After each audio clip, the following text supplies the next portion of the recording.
বৃষ্টিও রহমত, ঠিক কিনা? বৃষ্টি পাঠায় কে? বৃষ্টির মালিক কে? বিশ্বনবী আকাশে মেঘ দেখলে বলতেন আল্লাহুম্মা সাইয়্যিবান নাফিআন, হে আল্লাহ তুমি ভালো বৃষ্টি দাও। কেননা এই বৃষ্টি দিয়েও আল্লাহ অনেক জাতিকে ধ্বংস করেছে।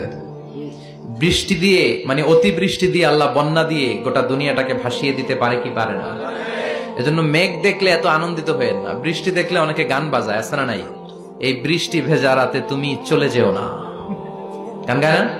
না, আপনি আল্লাহর কাছে দোয়া করবেন আল্লাহুম্মা সাইয়্যিবান নাফিআন, আল্লাহ তুমি বরকতের বৃষ্টি দাও। আল্লাহুম্মা গাইসান মুগীসান মারিআন মুরিআন নাফিআন গায়রা দার। বিষ্ণু পড়তেন আল্লাহ এই বৃষ্টিটা যেন উপকারী হয়, এই বৃষ্টি থেকে যেন ঘাস লতা পাতা কিছু পায়, এই বৃষ্টিটা যেন আমাদের জন্য বরকতময় হয়, যেন কল্যাণময় হয়, কোনো ক্ষতির কারণ যেন না হয়, তুমি কবুল করো।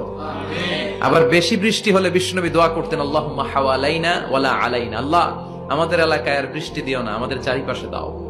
এই দোয়াগুলো পড়ার দরকার আছে না নাই? আল্লাহ যা বৃষ্টি দিবে এটা যেন আমাদের কল্যাণ